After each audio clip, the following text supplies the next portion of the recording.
Hello and welcome to another episode of the Bearded Mystic Podcast, and I'm your host Rahul N. Singh.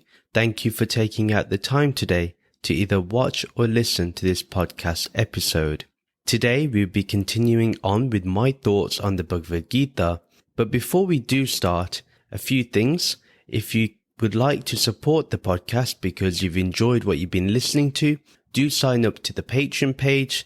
The link to that is in the video description and show notes below. Also, if you're interested in practicing the things that we talk about here in this podcast, you can join my free virtual Zoom meditation class that takes place every Saturday at 11 a.m. Eastern Standard Time.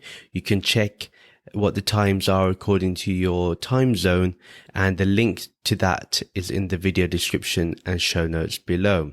Also, if you're watching this on YouTube or listening to this on Good Pods, please do give it a like or a 5-star rating. That'd be greatly appreciated. Today, we'll be looking at chapter 4, verses 24 to 29. But before that, let's do a recap of the last episode where we looked at chapter 4, verses 19 to 23.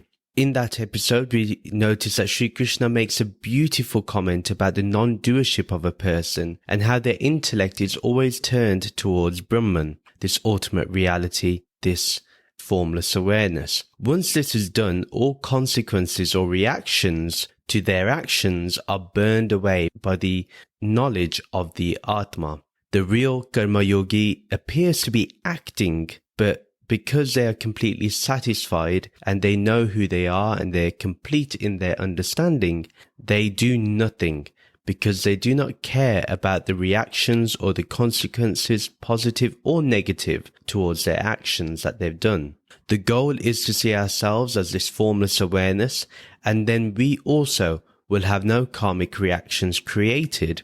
We act without feeling anxious as we are clear in knowing this reality of life. We have no desires and we do not grab to any results. The sage is always balanced in their inherent peace. They see the Atma in one and all, and therefore they can easily be free from any outcome of their actions.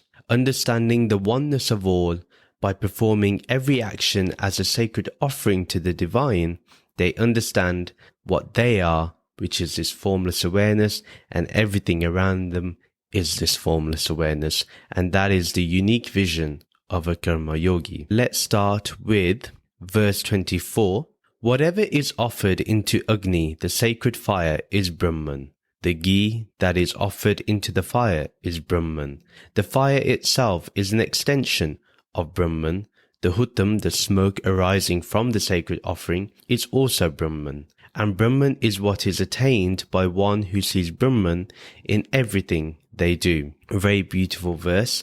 Let's break this up a little. Whatever is offered into Agni, the sacred fire, is Brahman. The ghee that is offered into the fire is Brahman. The fire itself is an extension of Brahman. The huttam, the smoke arising from the sacred offering, is also Brahman. We may have come across this type of ceremony when havans are done and we are invited to a house or to a family's gathering where they may do a havan. Maybe they've brought a new home, maybe they've had a child, maybe they want to do some worship which will make the house just more peaceful in general. Some people do jagratas or they do satsangs, anything where you may purify the atmosphere of the home. And what tends to happen when someone does a particular type of worship, which is called a havan, they offer ghee, rice to the sacred fire. And all this is actually towards Brahman, this ultimate reality, this formless awareness. That's the real understanding behind it. Sometimes we get too fixated at the things that are offered rather than understanding that everything is Brahman. Everything that is being offered to the one who's already provided everything. For example, when we offer wood or rice or we offer water, all these things have been provided to us by this creation itself. And this creation itself is a manifestation of this one. It is an object of this consciousness. Therefore, we don't see it as separate. We see it as non-dual, a unity. Therefore, everything that we offer to the sacred fire is Brahman itself, because Brahman is the one that has manifested it. Similarly, all our actions are offered to Brahman. Now, whether the action is of doing a havan or a satsang or doing any other type of religious or spiritual ritual or tradition, or every action in terms of when we go to work, when we go to school, when we study, when we take an exam, when we go to a meeting, all these things are considered an action that can be offered to Brahman. Going for a coffee with a friend is an offering to Brahman, because if you're buying the coffee or tea, you are actually giving that to Brahman. You're offering that to Brahman, as long as you're not feeling that you want something in return. For example, even when we do a havan in a house or we do a satsang, it may be that we feel that our house will be pure, we'll be having a good beginning. That may be an expectation, but the one person that does this without expecting anything, they may find more purity in their home because they don't have a particular outcome that they're looking for. They know the natural consequence of doing these things, but they shouldn't think about it. They should just do the action and leave the reaction or the consequences to Brahman itself. When it talks about the fire is Brahman, the way to see fire is that it shows the all-pervasiveness of Brahman itself. And what tends to happen when you put in the offerings, the fire pervades that box. This world is pervaded by Brahman. And if you think about it, all the elements of nature are present throughout the earth. Therefore, their all-pervasiveness is there. Tell me where air is not. Tell me where space is not. Tell me where the potential of fire is not. Tell me where water is not. It's everywhere. It pervades everything. We should not feel that the all-pervasiveness of the elements are not there. They are, and therefore so is Brahman. The whole point of this line is to see that everything is Brahman. There is not a single thing that is not Brahman. So I hope we've understood this. Now the second line that we're looking at is, and Brahman is what is attained by one who sees Brahman in everything they do. When we see this Brahman, this is now the method and the practice that is being offered. Sri Krishna is giving us a way on how to see the world, how to see Brahman, to build that awareness within us. If we see everything as Brahman, and whatever we do, we see Brahman in that, the formless awareness is now manifested in that very action. This Brahman is what you are, and this is what is unveiled to you, and this appears as an attainment. So it may be that we find that we attain Brahman, but actually it's already there. This understanding is already present, and it's not really that anything is being unveiled to you. It's actually an understanding that this is present. You become absolutely absorbed in Brahman, constantly in formless awareness.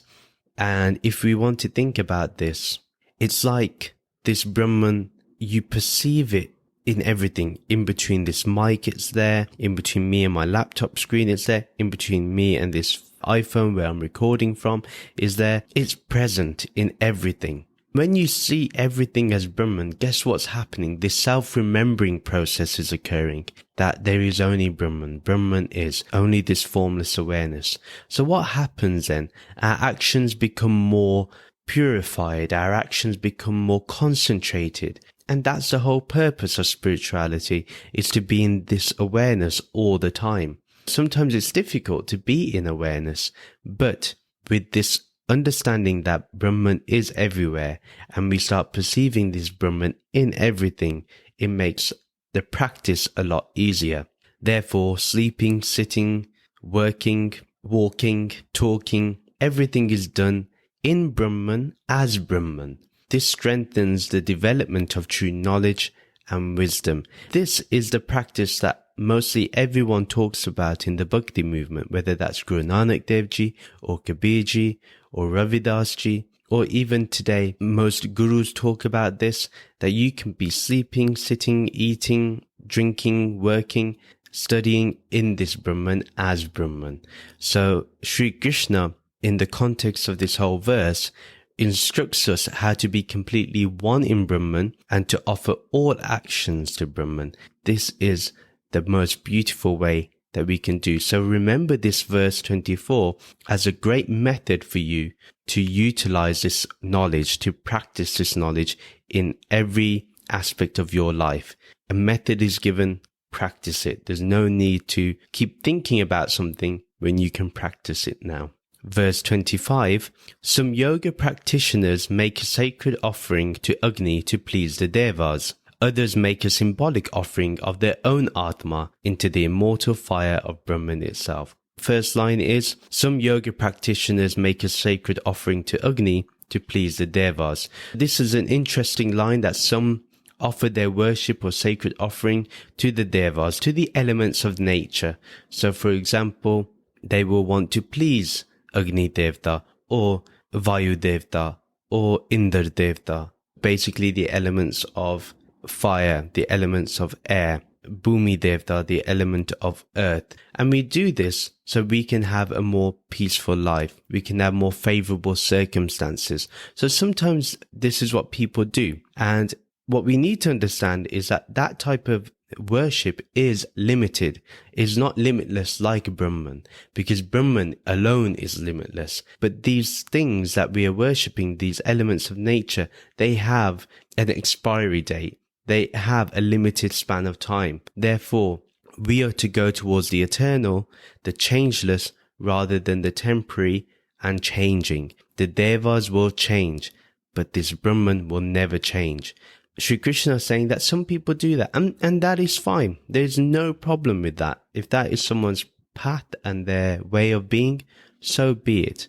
Not everyone can go towards Brahman. Not everyone can attain that understanding. That is completely fine.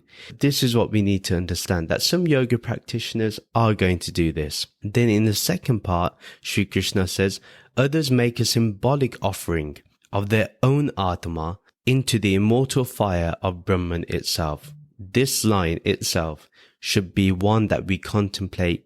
Even if you have to pause this video right now, think about what it means to you. Others make a symbolic offering of their own Atma into the immortal fire of Brahman itself, into the fire of this formless awareness itself. Wow. When I thought about this earlier, it really uplifted me. And it uplifts me now when I think about it, because this is what really surrender is all about. You know, some people offer their ego. Is that everything? No. Some people offer their actions. Is that everything? No. But those that offer their own mind, their own self, their own identification of their personal self to the immortal fire of Brahman, that is the most unique thing. When you say that this self is your true self, it is you, Brahman. It is not mine. There is no me in this. There is only you as the I am. You as the true I. That is what this line's about. When you make a symbolic offering that take all of this that I am, take all of Rahul, I offer it to this fire of Brahman. This mortal being will now become immortal. How? By offering itself to Brahman. So transferring your individual consciousness to the universal consciousness of Brahman, this formless awareness. Imagine going from this individual awareness of the five senses and then transferring it to the formless awareness that is all pervading. For that is the purpose. For that is the whole reason of living. For me, that is the whole reason for life. Although this is symbolic, it is the ultimate surrender. This is what bhakti is. This is what devotion is. Where only Brahman remains, where only the formless awareness remains. Because that is the only thing that is right now. Right here, right now, forever and ever. It's not separate to us. It is the thing that binds us to everything, yet is separate to everything. And although this is paradoxical, this is the ultimate understanding. And only a few ever understand this. Honestly, I chat to so many people, but only a few ever will talk to me on this level. this non-dual level is very difficult for a lot of people to comprehend. I don't claim that I'm completely there, but the more I talk to people who are there, it helps me further. And it establishes myself in the understanding more and more. The more I meditate on this formless awareness and I offer myself to this formless awareness, the deeper my meditation goes, the better my life becomes.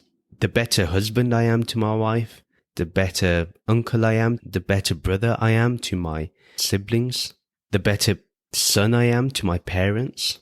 That is the whole purpose. That's what happens when we offer everything that we think we are to Brahman. Even our possessions, for everything that is associated to this mortal frame is offered to Brahman. Think about it. If you offer yourself, what else is left? Nothing else is left. All your possessions, all your thoughts, your emotions, your memories are offered to Brahman. Therefore, everything is enhanced. And that's the beauty. The context of this whole verse is that Sri Krishna highlights two differences between spiritual aspirants. Some do it to please the devas, and some offer their mind, their self, to this ultimate reality, to this Brahman, to this formless awareness. The choice is ours what we want to take. Ultimately, whatever path we take is getting us closer to Brahman, if not making us become or making us understand that we are Brahman. Verse 26. Others build a fire within themselves by restraining their bodily senses, and there they burn the residues created by hearing and other sensory activities. Still, others build a fire in their senses and burn sound and other objects of the senses as an offering to Brahman, represented by the Agni burning within their body. We'll break this up again. So others build a fire within themselves by restraining their bodily senses, and there they burn the residues created by hearing and other sensory activities. Here the fire is the knowledge of Brahman, and they are able to restrain their senses, these yogis.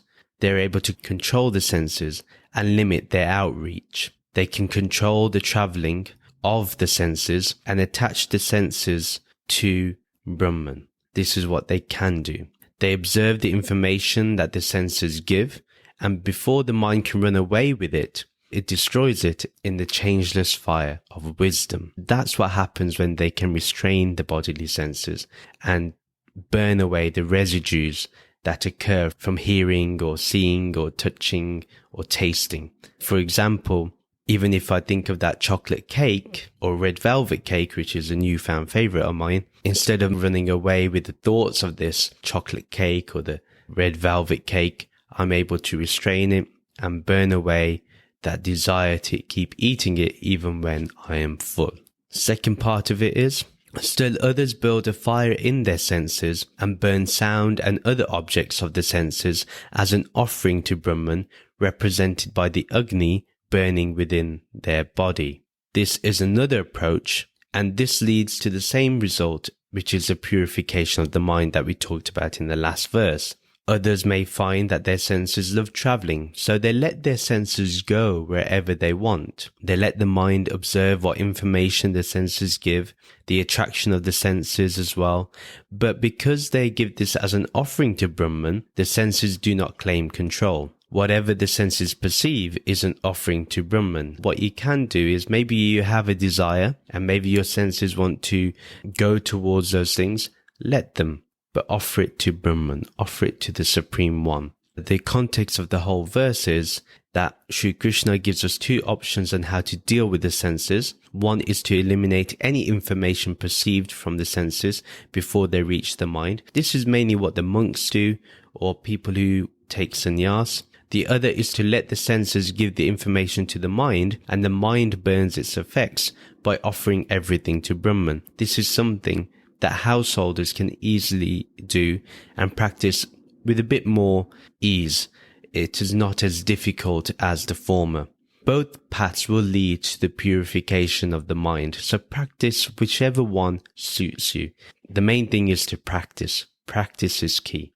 verse 27, other yogis offer all the activities of the 10 senses, along with the vital prana from breathing, into the blazing fire of their own Atma, whose sacred flames are constantly rekindled by the sparks of Vedic knowledge. I'm just going to go over the whole verse here. So how does this process work? Basically, you give up all the activities of the senses, the life breath, the heartbeat, and offer it all to the Atma, to this eternal Brahman. So here, the mind is suspended and the objective world is negated and the ego vanishes. The mind is fully identified with Brahman and one relishes in the divine knowledge and in the divine awareness of Brahman. So this is through neti, you could say, through negation. It's one way to reach Brahman. So you take everything away and basically remain with the formless awareness. This is a very direct and easier path to take. But what people tend to not understand is, even though this is an easier path or a more direct path, you do have to spend time with it. It does take time. It's not as easy as this knowledge is given to you, you got it. No, you have to build upon this and constantly have to practice this. This is one way you can do it, another method that may work for you.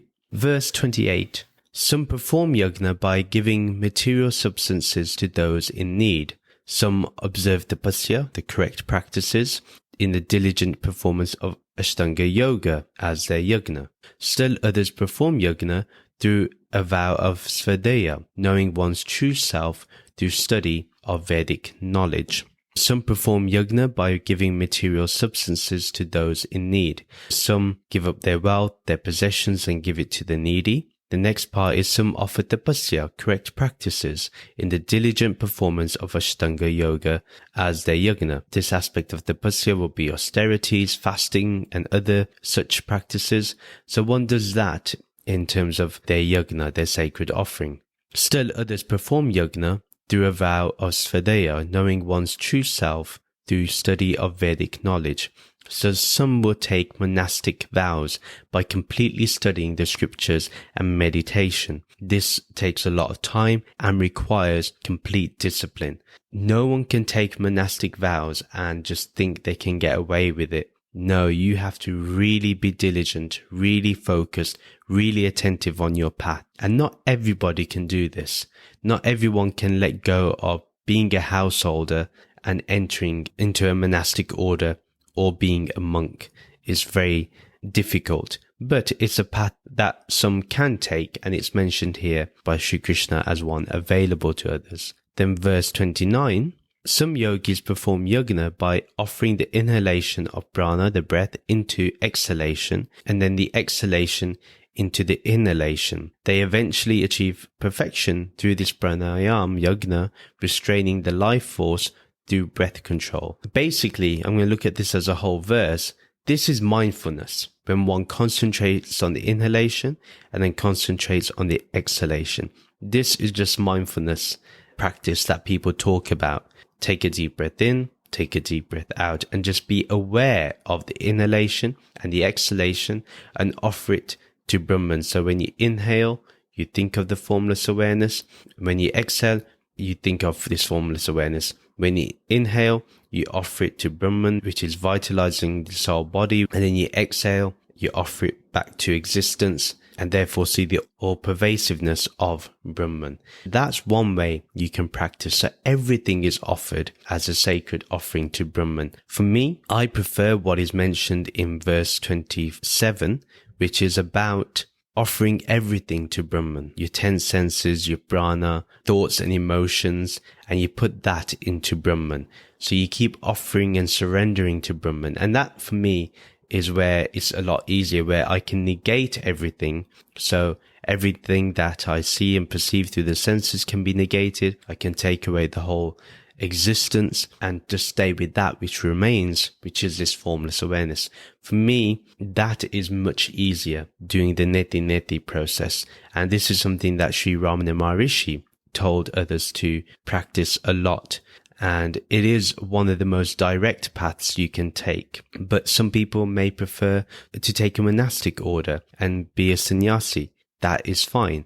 Some may just do the simple practice of mindfulness. And as one is being mindful, one remembers Brahman, and again, one will achieve and attain that formless awareness.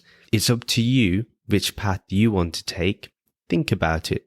Take some time to contemplate what path would really appeal to you and take that. And that would be a great way for you to progress in your spirituality. And it's the whole purpose of what we learn here in the podcast. So we'll end the podcast episode here. Please do share this podcast with your friends and family. Whoever may enjoy this content, do share it with them. Let them know about the podcast. If you're watching this on YouTube, do like, comment and subscribe. If you're listening to this, do like this on your podcast streaming app. If you would like to follow me on social media to keep getting updates, or subscribe to the monthly Bearded Mystic newsletter, or to join the Bearded Mystic podcast Discord server, the details are in the show notes and video description below. Like I mentioned in the beginning, if you'd like to support the Bearded Mystic podcast, check out the podcast's Patreon page. The details are in the show notes and video description below. If you would like to rate and review the podcast on our website, you can do so on www.thebeardedmysticpodcast.com. Thank you very much for listening. We'll end with feeling the peacefulness of this formless awareness. Om Shanti, Shanti, Shanti. Om Peace, Peace, Peace. Namaste.